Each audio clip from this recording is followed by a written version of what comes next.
So welcome. We are still on week 3 of our Parenting Today class, beginning with part 5 of our lecture series. We ended the last slide talking about that very rare case of familial insomnia, and we're going to continue our conversation by focusing on sleep and adolescence. So teenagers are a group of children that really have an increased need for sleep.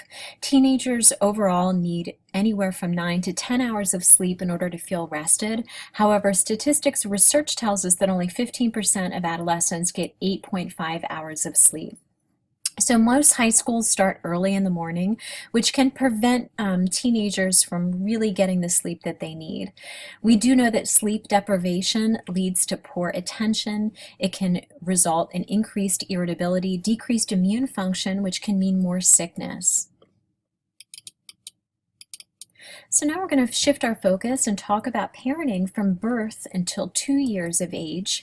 And we remember from last week's lecture series talking about Galinsky's stages of parenthood. The period of birth till approximately 24 months is that nurturing stage where parents really need to learn to balance their own needs with their needs of the baby, which can be challenging. So infants between the birth to 2 years, the major tasks for a child are physiological regulation, interaction synchrony, as well as attachment.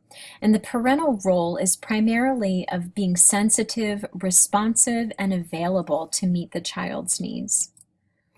So there are some challenges that are inherent to this stage of parenting, which primarily involves redefining roles around the needs of a baby. Sleep deprivation can be primary here. It can be something that results naturally as a result of frequent feeding, changing, and crying. Newborns can cry up for 2 hours every single day, which can really alter a new parent's sleep cycle. Postpartum depression is a phenomenon and diagnosis that occurs among women in 13% of births. So it can be an extended period of sadness, a lack of motivation. It causes sleep and eating disturbance. There's a greater risk for postpartum depression with unintended pregnancies, and in extreme cases, postpartum depression can result in postpartum psychosis. Now, the good news that postpartum depression, if identified early, can result in really positive outcomes. So it is really important that if you or someone that you know notices that you're feeling depressed, that you get in touch with your primary care doctor, a licensed mental health professional, or seek some care from your OB to get some treatment for postpartum depression or get evaluated for it, because there are really positive outcomes associated with postpartum depression when it's identified early. This right here is a really extreme case of postpartum depression, which very sadly ended up in the death of multiple children here. Andrea Yates, in the year 2001, she drowned 5 of her children in a bathtub after being left alone with them against medical advice. Andrea Yates was found not guilty of murder by reason of insanity due to long-term postpartum depression and psychosis, and she was committed to life to a mental health facility. The most important task for infants is attachment. Here's a picture of Conrad Lawrence, who's an ethnologist that was alive between the years 1903 until 1989. And Dr. Lawrence hypothesized that animals instinctively bond to the first thing that they see, which is usually the mother. So this is a critical period for imprinting. And this right here is a picture of Dr. Lawrence here with a flock of animals.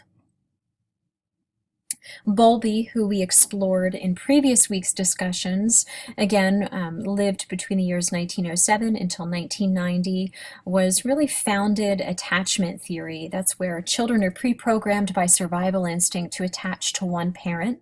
There are signaling behaviors which are designed to elicit a parental response. Some of those signaling behaviors can be crying, can be calling out for a parent's attention through the use of body language. Children really need continuous care during a 2-year critical period from approximately birth until 24 months. There's a maternal deprivation hypothesis, which is a lack of attachment, leads to poor cognitive ability in children, increased depression, and poor parenting in adulthood. So Mary Ainsworth, who was alive between the years of 1913 until 1990, worked very closely with Dr. Bowlby. She's most famous for the strange situation, which we'll talk about in the forthcoming slides, which are experiments primarily with 12 to 24-month-old infants that have been replicated and are still being replicated in university research settings across the United States today. Building attachment, both Bowlby and Ainsworth cited 3 parenting behaviors that are required for attachment to occur. And the first of these behaviors is a rapid response to infant needs. The second is a dependability of a parent's response. And the third is an ability to comfort the infant. So sensitive parenting is the ability to effectively calm and comfort by being flexible and consistent to the child's needs. Breastfeeding is something that is positively correlated to attachment. The benefits of breastfeeding is that it encourages bonding, it improves immunity, decreases risk for chronic and acute illness. It helps mothers to lose the baby weight and reduce risk for some other types of cancer. It also eliminates a need to pay for formula, so it's rather cost effective. And here are some breastfeeding statistics in the United States. Over 70% of women breastfeed after birth for up to 6 weeks. 34% of women in the United States breastfeed for 6 months, and 15.7% of women breastfeed for 12 months. So what are some of the reasons why women would choose not to breastfeed? The number one answer is inconvenience. It can be very inconvenient. It can also be impossible for women that have to return to work, as children or babies have to breastfeed or feed every 2 to 4 hours during infancy. It can also lead to mastitis, which is an infection of the breasts. It's also very time-consuming, related to feeding and pumping, and it can be uncomfortable and embarrassing due to leakage. The public health recommendations for breastfeeding are clearly delineated here. The Department of Health and Human Services wanted to improve breastfeeding rates by 2010 as a part of their Healthy People initiative. So they set some goals here. And did they succeed? Yes, they did succeed partially. As you can see here, they exceeded that 6-week goal. Their 2012 goal was 75%, or their 2010 goal was 75%, and their 2010 goal was actually 77%. So that was one goal where they were actually exceeded. This slide also depicts that Healthy People 2010 was successful in terms that they exceeded their 2010 goal, which was 25% of infants would still be breastfeeding at 1 year, and actually 27% of the infants that were studied were still breastfeeding after 1 year. So this next slide here is a depiction of the strange situation, which I encourage you all to watch. It's available on YouTube, and I've provided some links in the non-narrated portion of the PowerPoint slides for this week. It's definitely really interesting to watch if you have the time this week to watch them. So in this strange situation, I'll sum it up or abbreviate it for you. The first step is that there's a parent or an infant alone. Then a stranger joins the parent or infant, and the parent leaves. So then the parent returns and the stranger leaves. Then when the parent leaves, the infant is left alone and the stranger returns. And then the parent returns and the stranger leaves. So the child is really observed in this strange situation for separation anxiety, for the infant's willingness to explore toys that are left on the ground. The child is also observed for stranger anxiety as well as reunion behavior. Do they welcome the parent with open arms, or do they show aggression or anger toward the parent for leaving? So this right here is a slide that depicts the different types of or styles of attachment which we explored last week in terms of secure attachment, avoidant attachment, or resistant attachment. And these are the videos here that I spoke of. Again, these links are available to you on the non-narrated PowerPoint slide, which I encourage you to watch.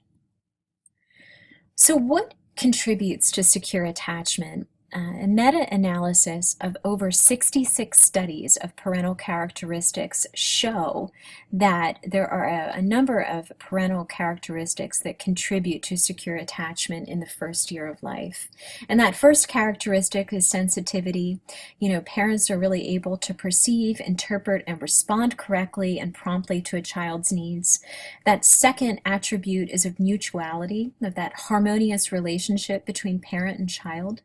That third attribute is of a synchronicity, so that coordinated social interaction, that returning of bids, that back and forth attention that naturally occurs between parents. And sometimes if it doesn't naturally occur, due to sleep deprivation, parental factors, it is something that can be taught or can be encouraged to be fostered in parents.